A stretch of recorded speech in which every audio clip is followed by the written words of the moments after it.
Welcome to Reaching New Heights with Troy Bell, City Manager, City of Muskegon Heights, where you get to know what you need to know so you'll be in the know. Thank you, everybody, again for joining us for another segment every Wednesday at 2 p.m. on 1037 The Beat. So we have an exciting program for you today, as we do every day. I want to welcome to the show a regular almost at this point. This is like the third or fourth time you've been on. Yeah. All right. Chief Sain. So welcome to the show. Thanks for having me. And also we have the amazing and formidable Ms. Kaja Thornton-Hunter. Thank you for having me. Thank you for joining us. This not your first? No, this is not my first rodeo. No, your first rodeo? Okay. All right, cowboy. Cowgirl. Yeah, we wanted to take some time out of this show to talk about a number of important things, including the cleanup that's going on, the progress that's being made at 8th Street Park. And it looks like Mr. Davis is trying to join in, but we'll have to try to get him connected at some point in time in the show. So we also have 8th Street Park, I mentioned, and the Juneteenth celebration. So a lot of things coming around the corner. We're in May. Spring is here. Summer is right on the horizon. So lots of exciting things. Yes, sir. Yeah. So the beautiful city of Muskegon Heights, and you've probably heard, and if you haven't heard, I'm going to say it again. We are in the midst of our Fight the Blight, Beautify the Heights, or Beautify the Heights, Fight the Blight, whichever way you want to put it. We have the billboards out, and I had promised you starting in February, March, that this was going to be a whole campaign. And hopefully you see it, that you hear it, and you feel it. And so I'm excited now to talk about what's going on at 8th Street Park, the wonderful leadership of Chief Sain and the guns program and the things that they've been able to accomplish. So, Chief, can you talk a little bit about what you've accomplished and what's on the horizon for 8th Street Park? Yes, some of the things that we've got accomplished already at 8th Street Park, along with the Lake Hawks, the guns organizations, and Muskegon Heights Police Department. That's right. I left out Lake Hawks in flight. Yes. Yeah. So we had got some of the playground equipment installed up there with the help of our DPW department, and we have 6 new state-of-the-art basketball rims up there. I was looking at those yesterday. Those are some nice rims. So. Very nice rims. You didn't spare any effort on that. Nope. I went to some of my good friends that love basketball and kind of pitched the idea and gave them the vision of what I wanted 8th Street Park to look like, and they were willing to help out with that. So I was excited about that. Today I had a meeting with some people that's going to do the striping at the court. So next couple of weeks, be looking out for the striping on the courts. We're going to get that done and completed, and the courts be ready to go. We also have scheduled, with collaboration with Muskegon DPW, of getting the soccer football post put in and the football field squared off and marked off. Try to get that prepared for the Little League football youth league, Muskegon Heights Youth League, for this summer. So we're excited just to be able to bring family atmosphere back up to 8th Street Park. We're encouraging kids to come out, young adults to come out and enjoy the park. But we also encourage you to clean up afterwards. Right? I know that's been a hot topic on social media. Definitely. Right? If you're out on one of these hot days and you're drinking Gatorade or drinking water or whatever the case may be, we have garbage cans throughout the park around the basketball court. Just take 2 seconds and throw that bottle in the garbage. And that'll help us go a long way in trying to keep the park clean. And that little effort allows us to be able to bring quality things to the parks in Muskegon Heights. If the community comes together and helps to keep it clean, then we can direct our resources towards better rims, better courts, better playground equipment, better maintenance of the park. All that comes together, as opposed to wasting it on cleaning up trash and litter and bottles in the park. So Definitely. And when you're talking about Tiger Pride and having that pride in your community, that's one of the things we have to get better at is making sure our community is clean. beautiful. Now, I do want to make sure that we recognize the work of the Community Foundation, the contributions that they have made to the playground and the overall H Street Park project, right? Yeah, they're very instrumental in helping us get grant funding to get some of the things that we're trying to do done up there. So they're always supportive of projects that we have going on in the city of Muskegon Heights. So, in addition to the Community Foundation, I understand that there is another effort that's underway involving Home Depot, is it? Yes, Home Depot has partnered with Guns Organization, and they're planning to do a big cleanup in June. I don't have the exact date, but it's sometime in June where they're going to come out and help clear some of those bushes back. They're donating a lot of cleanup equipment. They're donating a couple big barbecue pits to go out there. So it's going to be a good event. So be looking for that date to come out, and we're looking for any volunteers to come out and help clean. I know on social media yesterday there was a lot of people talking, but put your actions where your mouth is. Come out and help us clean up and keep our community clean. And I think that that's what Reaching New Heights is all about. You know, the painting a vision out there and people getting behind that vision. And you see, once we have that vision, like you have set forth with 8th Street Park, there are a lot of folks that are willing to get on board. I would have never thought that Home Depot would have been a partner in this project and this process. And I believe, if I'm not mistaken, it was something that was brought by Councilwoman Kitchen to the table. And now we've got not only equipment coming, but the contributions of time and effort, time, treasure, and talent from Home Depot. So that's got to be exciting for you as well. Definitely. And one of the things that came from the Home Depot, when we talk about Tiger Pride, you have Felicia Anderson that's an employee out there. So she heard about the project. So it's just networking. And when you get in contact with the right people, good things happen. So. Excellent. Well, that's exciting. I know when I first got here and I heard and found out that we didn't have a Parks and Rec program, that had been long gone. You know, the realization that parks and opportunity for kids to have something to do that's positive is an important part of any valuable community, any community that values their infrastructure and their people. So the steps that we're slowly being able to take under leadership like yours in order to bring back our parks, and then hopefully on the horizon, a Parks and Rec program with a Parks and Rec director. And I pitched that to the Muskegon Heights Business Association back in 2020 before our world got rocked with COVID, to help sponsor the salary to be able to bring a Parks and Rec director on board. So we haven't given up on that. That's still on the horizon. So all these things start to come together. The investment in the infrastructure of the park, as well as the staffing and the programming. And before you know it, we'll be back in business. One of the questions that was asked of me yesterday on social media, and I think you can answer it better than I could. Someone asked about having staff to clean up the parks or maintain the parks. And I advised them that we didn't have staffing available at this time to maintain all the parks that we have. And that's why we asked for the community to pitch in. But if you would like to kind of elaborate on that. Well, it's something that we've talked about on the show before.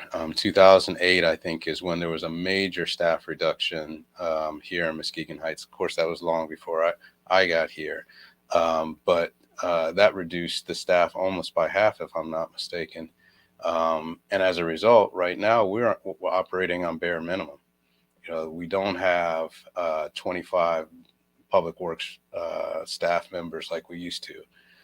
We have a reduced police force. We have a reduced fire department. In City Hall, we don't have backup. We don't have a bench of people to step in. And so it's interesting when COVID hit and other cities were shifting to operating in shifts. You know, that's something that was a luxury that we didn't have because we only had the one staff member that was responsible and could do. And so that's all part of the story to say that where we are now, because of the number of homes that we've torn down. I think 600, some people say between 400 and 600 homes. We don't have the tax base that is in place to be able to support a larger staff, to be able to support better equipment, to be able to support more personnel in City Hall. All of that is not available to us yet. But as we begin this building campaign, which will be kicking off here this summer, to be able to build new houses, we can reclaim that tax base to be able to provide the services on the level and in the volume that the community deserves. But until then, we all have to come together and we all have to be part of the solution. And that's pretty much where we are at this point. Definitely. And when we do get back to the point where we can have staffing maintain a park, it still don't give you the luxury of just throwing trash on the ground and leaving it there. So Right. we all have to play a part in keeping our community clean. Every time we have to pick up a piece of trash that could have been put in the trash can, that's one step backwards. And we're reaching new heights is about taking that next step forward. Correct. And we want to put all of our effort into moving forward, not moving backwards. So. And for the most part, I think a lot of the citizens in Muskegon Heights are excited about where we're going, and they look forward to being a part of that progress and being a part of a winning team. So, right. And that's what we all feel we are, a winning team. So we're looking to just keep the momentum going and get the goals accomplished that we're setting for our city. And that's reaching new heights. So I'd like to welcome into the show, kind of segue from the work that you're doing at 8th Street Park to the overall community beautification process. And I see we have Mr. Calvin Davis joining us on the show. Welcome to the show, Mr. Davis, again. And so, Mr. Davis, I know you've been working together with other folks to pull together this amazing community cleanup. I was happy to be and honored to be part of the interview yesterday to talk about the plans. But for those people who might have missed the TV interview, who may not have seen all of the literature that we've been pushing out there, can you please talk about what is in store with this community cleanup? But first, tell us where it started and how it began. Well, it started from the initiative Fight the Blight campaign that you initiated. And one of the things that you did with the staff was to challenge us to take the vision and run with it.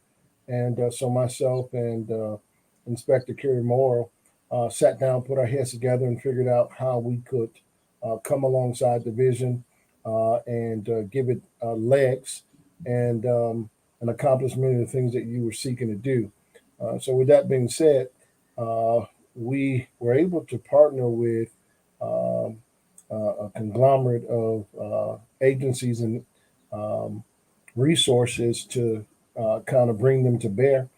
We have tapped into resources outside of the city to make this happen. And as a result, we're going to be having a kickoff on May the 21st, our first cleanup efforts.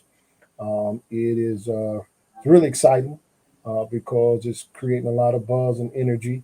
And we're looking to use this as a catalyst to plant seeds of pride and to bring back the unity that we've had in our community in my entire life.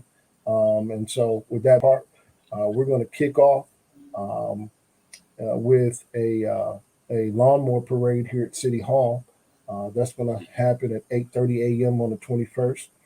For those who have lawnmowers, now just so you know, it's first come, first serve. And you can bring your lawnmower with identification to the corner of Peck and Summit from 8 a.m. to 8:30 a.m.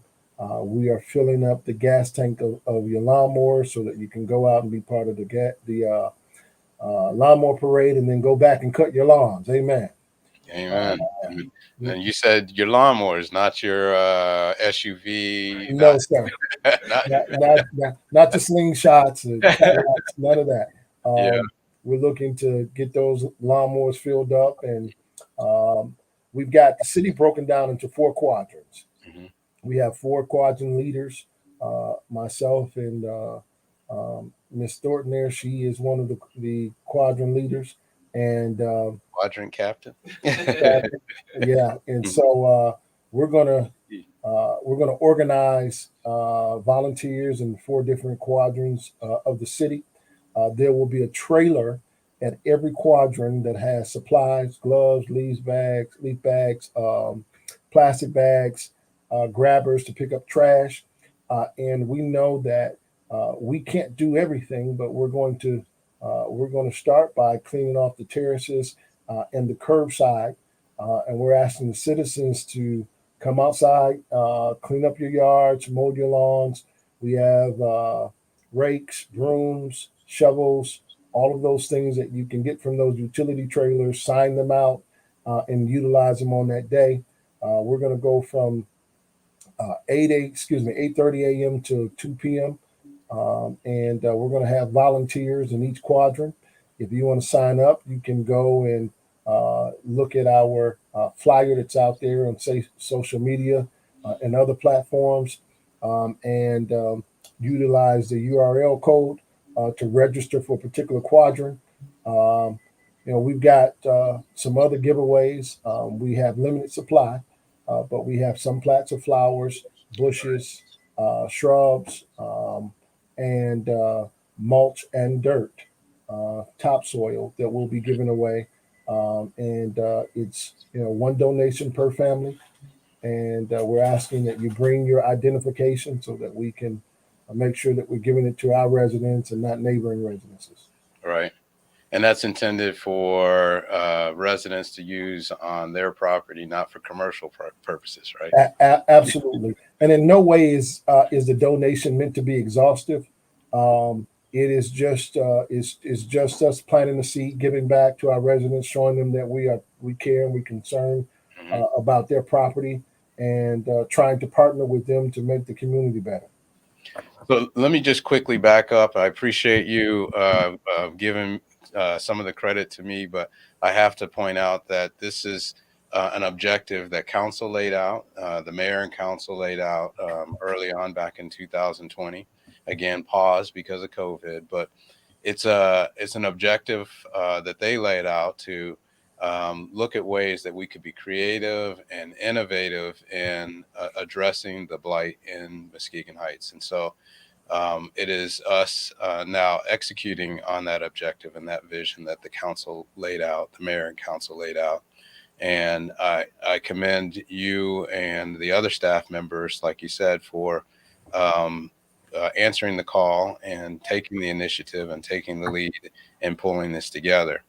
I do want to recognize, though, also that there are a lot of community members that have been doing amazing things with their lawns, and there's been other cleanup efforts. And that's one of the things that hit me most when I came to Muskegon Heights. There's a lot of stuff that people are doing and a lot of effort that's going in. What I appreciate about what you're doing with this initiative is bringing people together to focus that effort in a way that we can have a more visible impact throughout the city. Because with all the efforts that were happening before, we would get a little piece of it here and a little piece of it there with good people doing good work, but then it would fade away because we weren't able to have the impact that we could have if we focus. Right. So, and I mean, as residents and folks that grew up in this community, you have a better perspective on that. This is what me coming from the outside. So I would defer to you on your perception of what we're trying to do here and how it is innovative in that regard. Yeah, I think it's innovative because you're making it more of a conglomerate of all the different agencies who have been, doing this different initiatives in the city, but you're bringing everybody together, like the United Way, who will have their annual cleanup, like at Johnny O'Hara's Park and the other parks. Then you have, like Reed Muskegon and all these other Vision for Every Area people. All of these agencies are now coming together to fight the blight together. So that's excellent. That's excellent. And I always forget Andrew's organization. The Reforestation. Reforestation. Yes. So I do want to make sure that we make note of the efforts. Andrew Prater. Yes. He's amazing. He was able to go to some of these greenhouses and get Mm-hmm. the flats of flowers and the shrubs and rose bushes donated. So that's Right. amazing. Yes. Right. Yep. And that little bit of effort has Mhm. produced tremendous results. And so, From coming to one meeting, and again, right. it's about communication. So Hmm. communicating together, and then just those resources have now just broadened out to other places. Right. And I don't want to miss a chance to talk about where that synergy came from. Because I ran into to Matt as part of the Chiefs initiative to hold meetings on Wednesdays. Yes, this all started with him. Yes, Yes, and, yes. right. Chief Sain Chief in there, and being at the able US Cafe. at the US Cafe, exactly, where community happens, right? Yes, the new heartbeat of Muskegon. Right. Thus, Thus. the US Cafe. It has Mhm. branched off to more than just Muskegon Heights. So Mhm. people now, when we meet in there on Wednesdays, you Mhm. get to see people from all over Muskegon County, and that's the beauty of it. Right. And I know I've gotten a few knocks because some folks think the city manager should be in a box in City Hall. And that's not the kind of city manager that I am or have ever aspired to be. Because if you're not in contact with the community, how do you feel the pulse of the community? If you don't make yourself accessible, how can you respond to the needs of the community? And so I appreciate that what you've created in the Us Cafe, an opportunity for us to be in the community and have that contact. Uh, yes. You're welcome. Yes. So come and join us at the US Cafe on Wednesday mornings around 9:30 to noon, Hmm. pretty much, where you can come and have conversations with our chief of police, with our city managers, Hmm. the city officials, and other community organizations. Right. Everybody wants to be in there now on Wednesday mornings. Hmm. It's really quickly become a community hub where That's right. conversations happen and things happen from it. Right. Like Right. this Fight the Blight campaign. Exactly. Like Andrew, that's Yeah. So shout out to Calvin for having that conversation with Amy from the Community Foundation, and that conversation just is spurred a spark, and now it's on fire. it's nice to be able to sit back and watch good things happen organically. Yes. But that's what happens when you have good people in the same space. It's bound to happen. So Communication. That's what we need to do, and we need more of that in our community. absolutely. So just to repeat, it's the third Saturday of every month, Yep. going up to when? August 20th. August 20th. Starting at what time on Saturday? 8. Well, you can come out around 8, but at Mhm. 8:30, that's when you can get your lawnmowers filled up. Okay. I'll let Calvin speak to them. All right. We're doing the lawnmowers on the first day as part of the lawnmower parade, right? Yes, sir. First come, first serve kind of thing. And that people have asked, well, why the lawnmowers? Because, and I'll say this, because we recognize that the work that our residents are putting into keeping their lawns and their houses beautiful.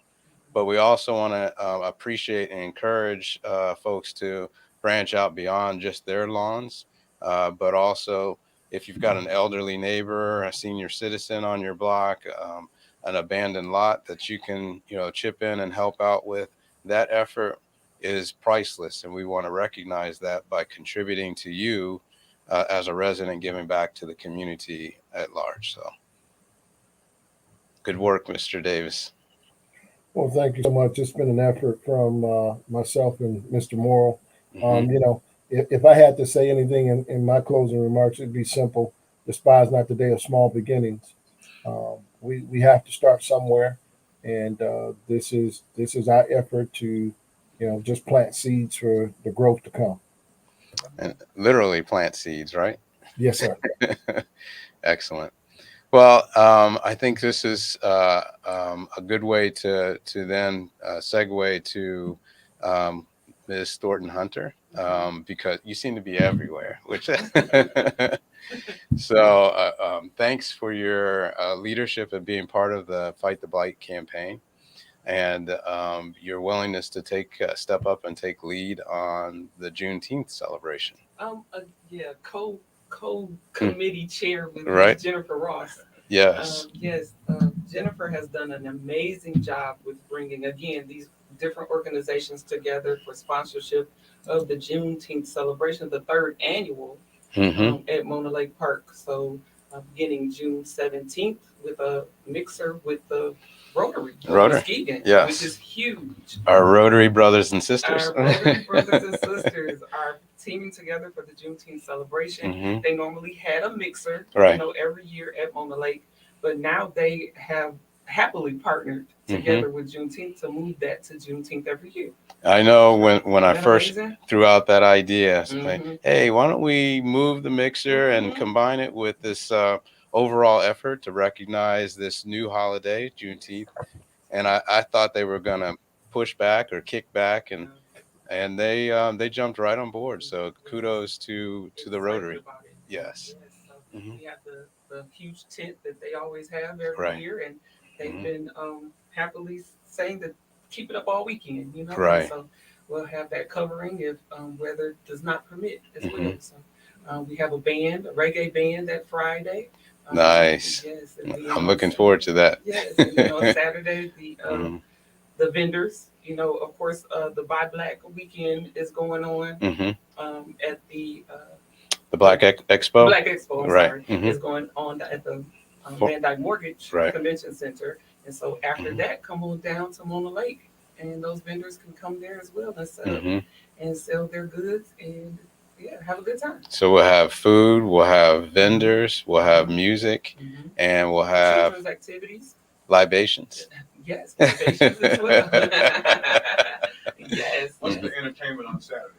Saturday, that's still being planned, I believe. Yep. And it is a top secret at this point.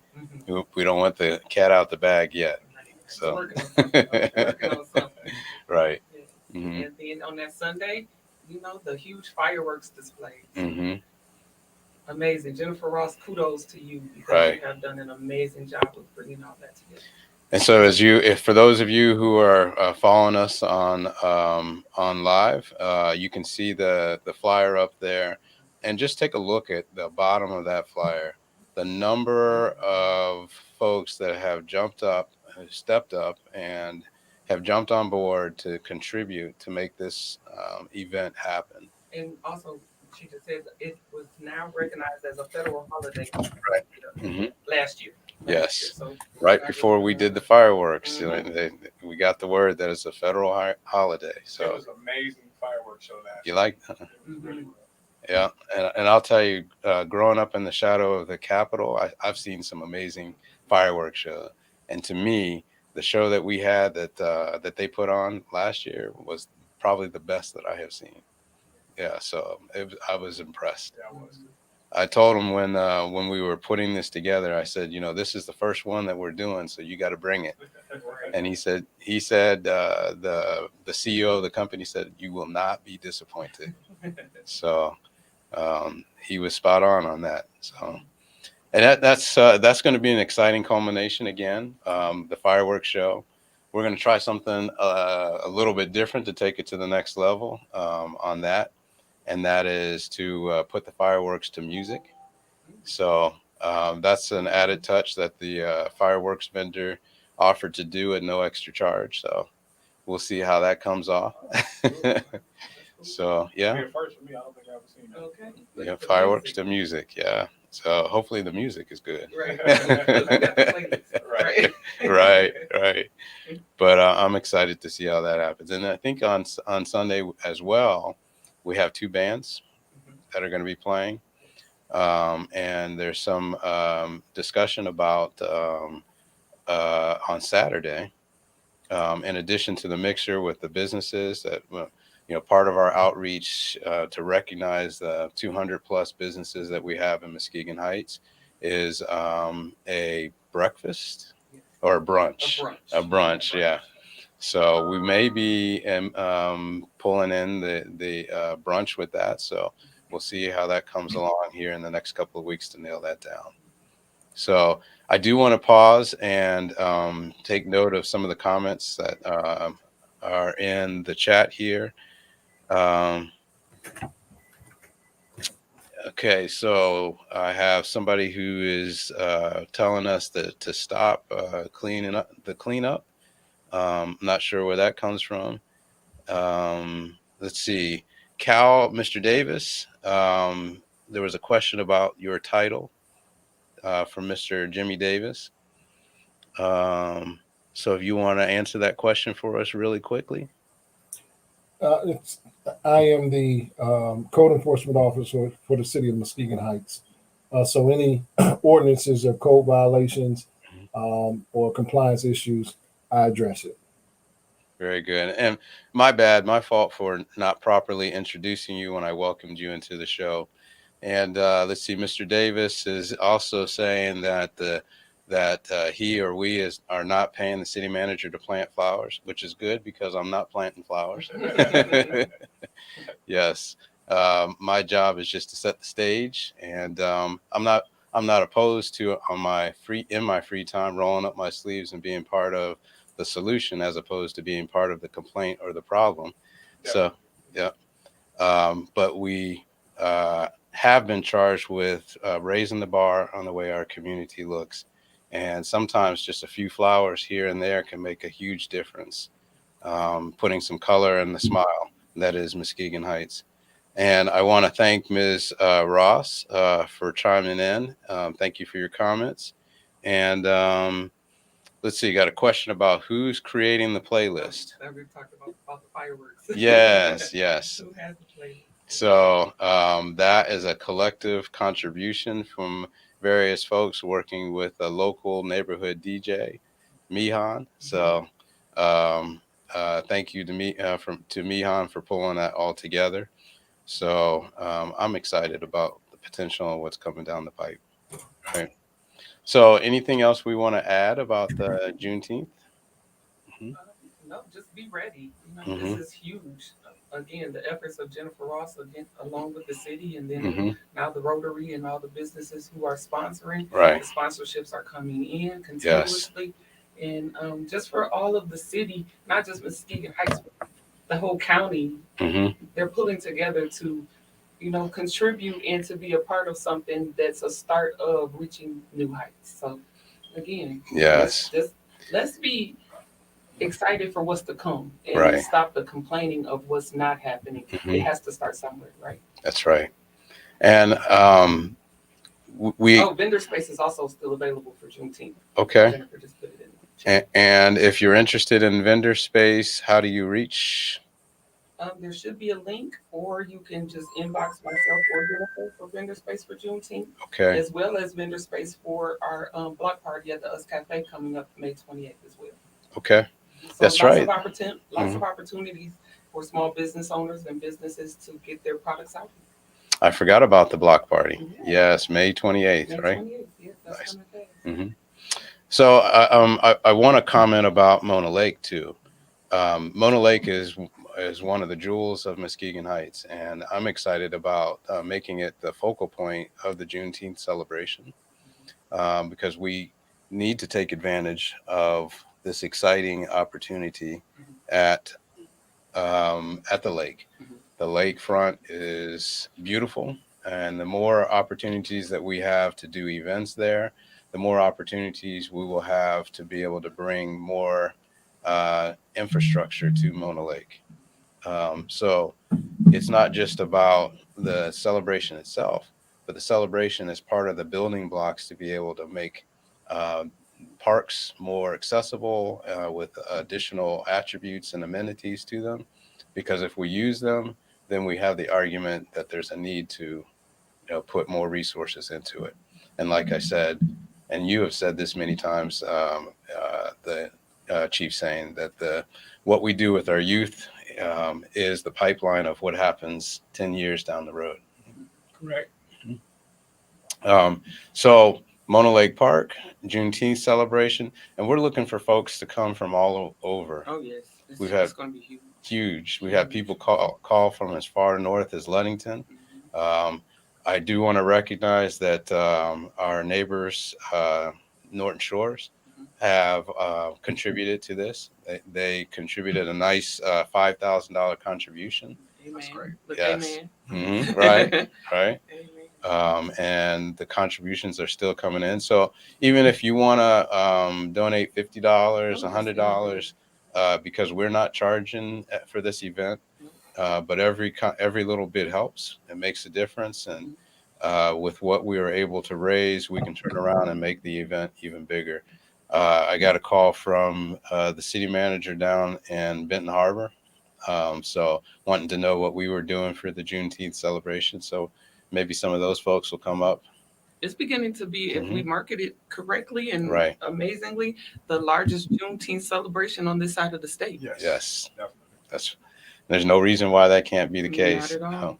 Forget about the east side, right? Mm-hmm. The west side. And I expect we'll have folks coming into town from Grand Rapids as well. Mm-hmm. Yeah, most definitely.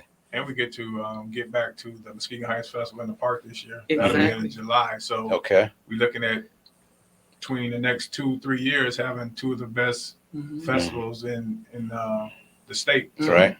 Let's just continue to keep working. Mm-hmm. Right. And that's the beautiful thing about Muskegon Heights. So much to offer. Mm-hmm. Yes. You know, we're right here. You're not going to find the soul and the heart and the culture anywhere else that can compare to this on the lakeshore. Definitely. So this is all part of those pieces in the building block. So Jennifer mentioned that there's a link that she just put in for the Juneteenth celebration, the link for the block party as well. Let's see. So yes, we're going to be outdoors all summer. All summer. You can't say outdoors. You got to say outside. Outside. We Okay. outside. Outside. Okay. All And right. you have to hold the Outside. outside. All right. We outside. Yep.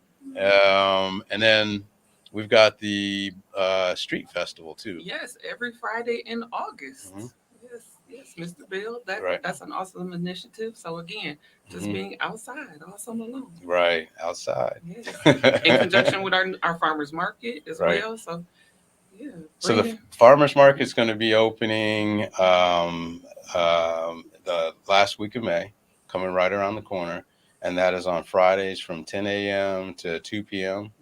And that's mostly rain or shine. They're out there. So if you haven't noticed, there was a significant makeover for the farmers market. So that was ongoing last year, and so this year we'll be opening with that, with the makeover and new vendors. And then in the month of August, we want to transition from the 2 o'clock end of the farmers market to starting the street fest. I believe we were talking about starting that at 4 p.m. And going till dark every Friday in August with food, music, drinks, and some live music mixed in there too. And then at dark, movies in the park in Rowan Park. We have a huge inflatable screen, and so we can put up some of Chief Sain's favorite movies. Any Marvel movie. Any Marvel movie? Marvel. Okay. Oh, that's awesome. All right. I thought you was gonna That'll say I'm work. gonna get you sucker. 5 heartbeats. Right. So a myriad of things that we have coming down the pipe. I just hope we have good weather. And a lot of things that we're trying to do is family friendly. So Right. pack the kids up and bring them out and enjoy some nice evenings out downtown. Right. And it's just Bringing community back. community. Right. I look back at last year's Juneteenth celebration and just everybody getting together and having a good time safely. Exactly. And thanks, Chief, for the work that you did to make sure that everybody was safe and secure. And then when we got to the fireworks show, the fact that we had cars lined up down the highway, turning people away because they got there too late and we didn't have room for them. That says that what we're doing here matters to people. Yes. Might even need to connect with the hotels over there to say park over there and walk across. Right. Right. That And would be amazing. I know some of the hotels there has talked about offering shuttles across. So that's a piece of the puzzle that is still yet to be put in place. But We have a meeting coming up. yes, we do. Yes, we do. So contributions again, keep them flowing. We still have about $5,000 that we need to raise in order to make this happen.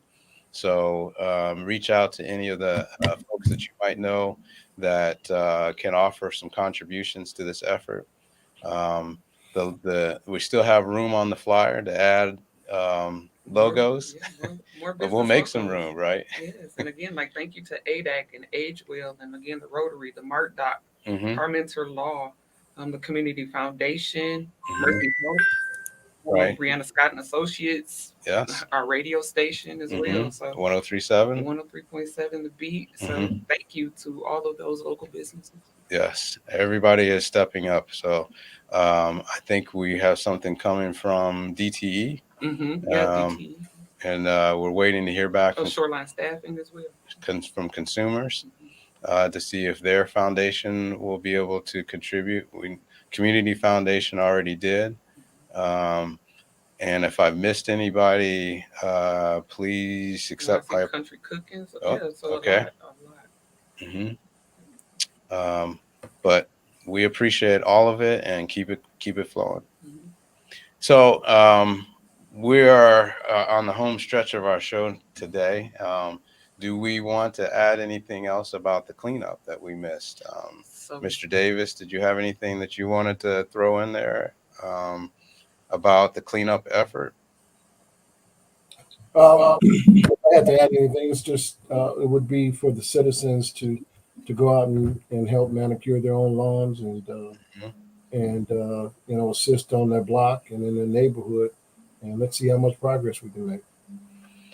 And how have your efforts been going in terms of the postcards that went out and the addressing some of the challenges associated with people parking in the front yards and that kind of stuff? Does it seem as though those things are helpful, the postcards and such? Well, yes, it does. It at least informs our citizens and the community as to what's happening and the time frame in which it's happening in, and we're starting to see things trending in the right direction Mhm. because they know we're out patrolling, we're out engaging in conversations on a daily basis, Mhm. and talking to property owners and vehicle owners and they're starting to be more and more in compliance. And I think that before long we're going to have a significant impact. Excellent. And then for you, Chief Sain, I know we talked about 8th Street Park and the efforts that you are putting in to engage community through 8th Street Park, but on the horizon, we're in the spring and summer's down the road here just a bit. Um, have you seen within your role for public safety any issues that you want to proactively address or touch on as we lean into the summer? Just basically, traffic. Everybody just to be aware of the speed as we get into the summer months. We have Mhm. kids out of school and kids playing around our neighborhoods. So we just want to be mindful of the speed limit. We will be doing traffic stings throughout the summer, making sure that people are complying with the speeds that's posted throughout our neighborhoods. Mhm. Also, just being aware of people playing at the parks and kids being at the parks, um, to not be up there fighting and meeting at those areas to fight. We already had one incident like that this year where some kids met at Atrium Park to fight. And we just want to make our parks a place where you can feel safe and be free to come be a kid. We want kids to be kids again. I Mhm. think our society has made them so hardened with a lot of the violence that these kids see nowadays. They just don't have an opportunity to be kids, and that's the push that we're giving now. It's just want kids to be kids. Mhm. All right, it's not boxing lessons up at the park. You know, Nope. it's all getting along, right? Figure out how we can work together and respect each other and That's the enjoy each key. other's company, right? Yes, sir. Yeah, take it out on a good game of basketball. Right, right. We want Muskegon Heights to become the safe zone. Hmm. So if you're hanging out in Muskegon Heights, just know that this is going to be considered the safe zone. Perfect, right? And Kaya, anything that you want to add? Wrapping up events. Yeah, just join us Saturday, May 28th from noon to 6 Mhm. for our annual block party. This is our second annual. Wow, we've been here a whole year already. So Mhm. just doing some good things up at the Us Cafe, community hub space.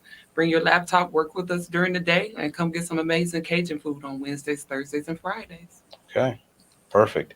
And we finally have our events calendar that we can put up Yes. on the city website. So you should take time to go out and check the city's website for the event calendar. That should be up here by Friday. So you'll be able to see not only the events that we've talked about here, but deadlines for things like when leaf pickup starts and when leaf pickup ends, when your water bills are due, when taxes are due, all of that incorporated in one place in the events calendar. So check that out and feel free to give us any feedback on things that you think we should be adding to the calendar that we may not have added.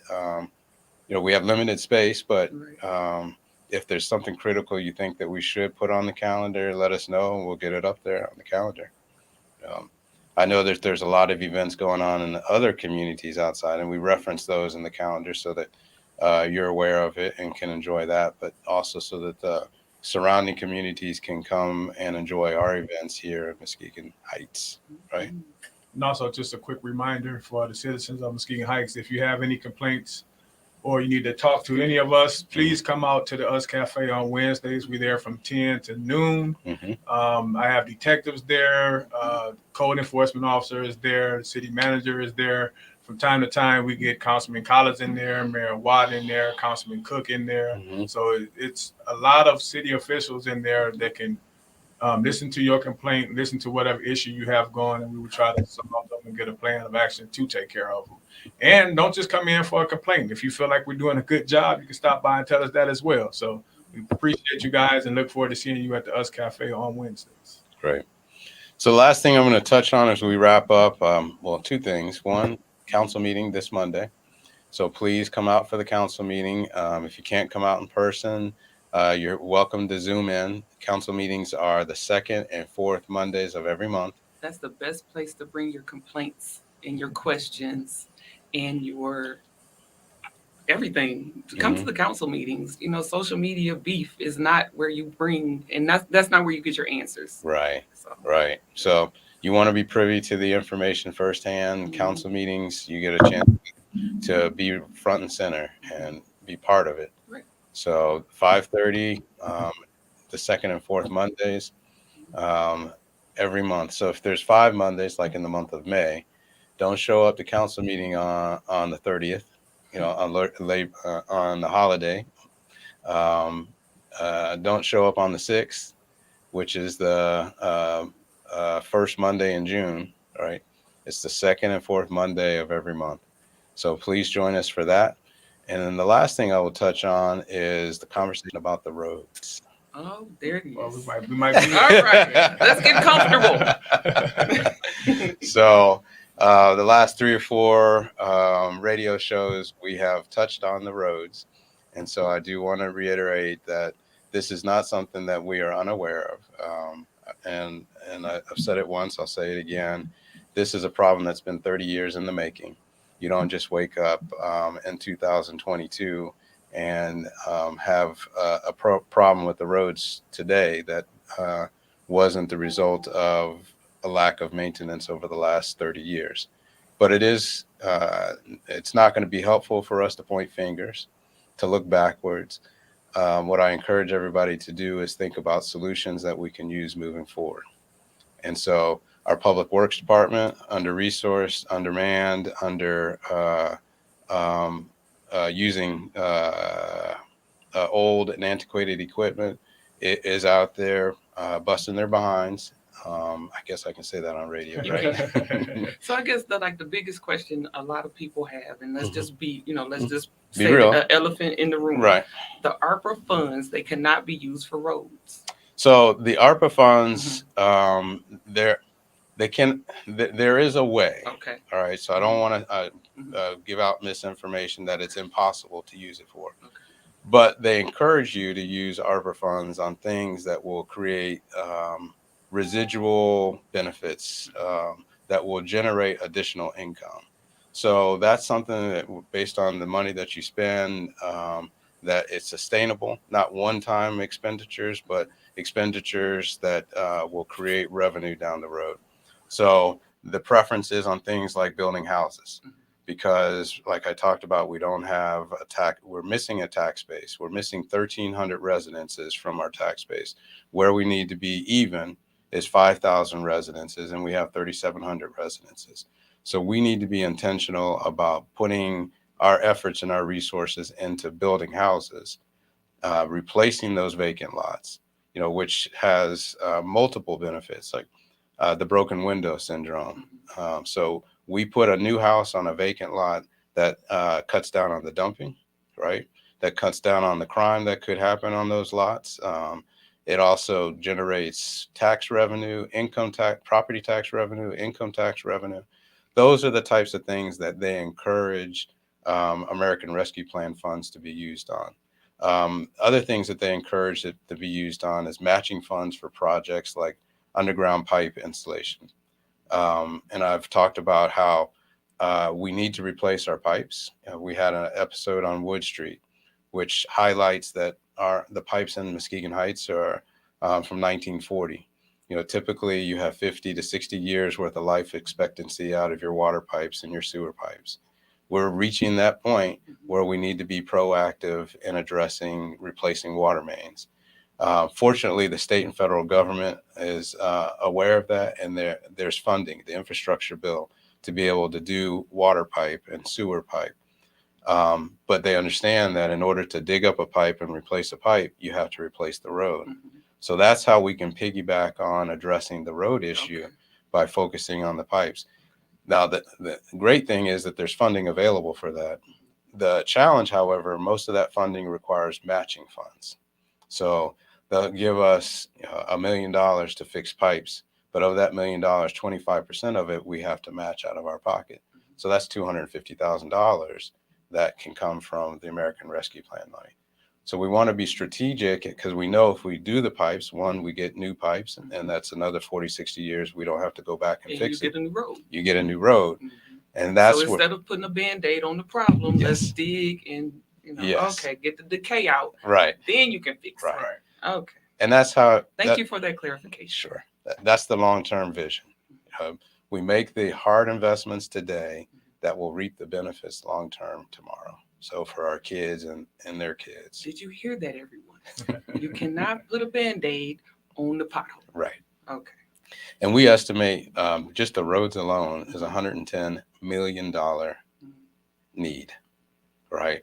So $5 million of ARPA money is just a drop in the bucket for a $110 million problem. You wouldn't even see that. You see a spot here, a spot there, a spot there. What will bring long-term benefits is bringing industry in that we're missing, to be able to bring in industry that uses our water, because we're only using 10% of our water. We need to be selling water to food services industry, beverage companies, those kinds of companies to come into Muskegon Heights. Going out and spending money to get those companies in gives us long-term residual benefits. It creates jobs and creates tax revenue. Building houses does the same types of things. So those are the types of long-term investments we want to be able to be strategic and wise about bringing today. And people will say, I've heard it, nobody's going to want to buy a house in Muskegon Heights because the roads are bad. If that was the case, the property values wouldn't have gone up 20% last year. That's true. That is very Or 15% the year before that, or 10% before the year before that. So there is a demand, there is a need, and there is a value. And when you buy it today, before the roads are fixed, then you get it at a rate that's going to be much cheaper than when the roads are fixed. Right. So that $110,000, $150,000 house today, when the roads are fixed, is a $250,000, $300,000 house. So you're buying equity. Yes. Coming People in understand that. No. We need to understand. Yes. I guarantee you, people outside the community see that return on investment equation. So, and people have to remember that Muskegon Heights is a business. Mm-hmm. The city is a business. So if you have a business mind, you're thinking of that as another revenue of income. Mm-hmm. So, that's right. Sources of revenue. 7 sources of revenue. Yes. Even the city needs 5 to 10. Mm-hmm. That's right. I get it. Okay. Yep. All right. Well, thank you so much for joining the show, Mr. Davis. I think he had to sign off. Thank you, Ms. Thornton-Hunter. Yes, thank you for Right. having me. Yes. And thank you, Chief Sain. It's a pleasure to have all of you join us for the show. Appreciate it. Talk about the amazing things that are on the horizon for us, and the amazing work that you're doing for this community.